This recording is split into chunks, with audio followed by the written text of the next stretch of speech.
The 350-mile Polestar 4 attempts to maximize interior space and right the wrongs of the much-maligned SUV coupé.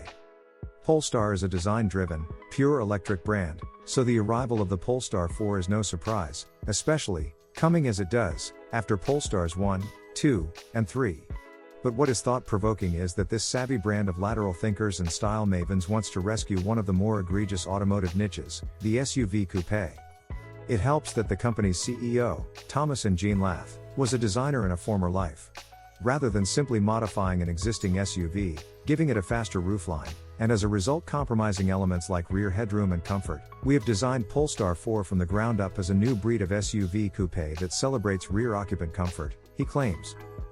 So while the most powerful dual-motor Polestar 4 runs a 102 kWh battery for a claimed range of 350 miles, WLTP, and is the most high-performance Polestar to date, all eyes are understandably on the car's design, and the rear end in particular. Why? Because Polestar has got rid of the traditional rear window entirely. Those in glass houses. It's an idea the company explored with its gorgeous 2020 Precept concept car, but here it is for real. Given that the shape of a car's glasshouse, as designers refer to it, is core to how we read a vehicle, eliminating one major section of it is a punchy statement. Polestar has done it by embracing the capabilities of the high-definition screen that replaces the age-old rear-view mirror. This displays a real-time feed from a roof-mounted rear camera, and delivers a much broader field of vision. These aren't new. Range Rover has been using its clear sight camera mirror for years, but Polestar is the first to max out on the design potential. The reason? In elongating the Polestar 4's silhouette, the car's aerodynamic properties have also been optimized, a key part of an EV's range-extending armory. The 4 has an impressively slippery 0.26 drag coefficient. But it also enables a reimagining of the car's rear compartment. In the past, we've always had to provide an opening at the rear for a physical mirror, Polestar's head of design, Maximilian Massoni, tells Wired. Camera tech now is very high resolution, it works well at night time, and the software is constantly being upgraded so we can add value into the system over time. We could remove the rear window and move the whole structure further back. It creates a cocoon at Volkswagen and Volvo. Some car bosses are tone-deaf when it comes to design, and Massoni admits that Ingenlath's intimate knowledge of the territory is helpful. But he insists that the Polestar 4 is as much the product of pragmatic thinking as it is conceptual design theorizing. Aerodynamic advantage.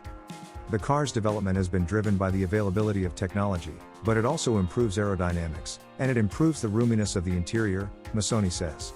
On an SUV coupe, these are often in conflict. You aim to get a sleek silhouette, otherwise what's the point? But then interior space is compromised. This shape frees up all the constituents because of the use of technology.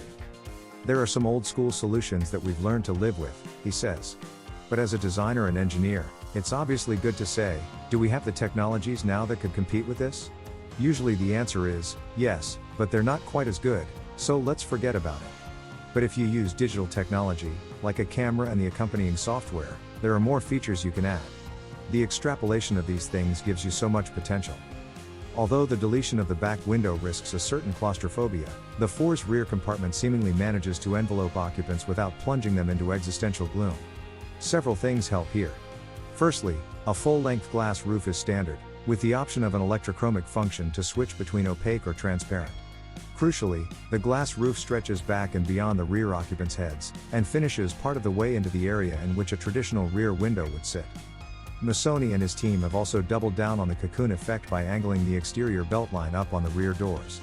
This is a very striking car, with some hard, robotic, says Massoni, surface treatments blending with softer forms.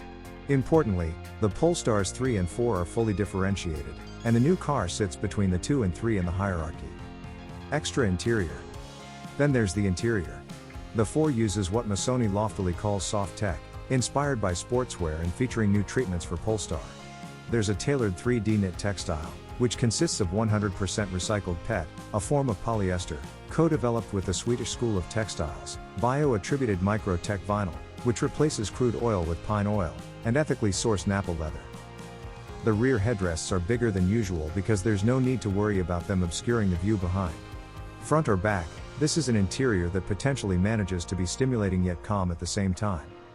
Polestar's relationship with Google continues, and again encompasses built-in Google Assistant, Google Maps, and Google Play, while the infotainment system is powered by the Android Automotive OS. A 15.4-inch, landscape-oriented screen, no spinning tablets here, is the main focus of an otherwise minimalist cockpit. Missoni reckons the Polestar 4 has a warmer ambience than the 2 or 3, with an interior lighting setup supposedly inspired by the solar system.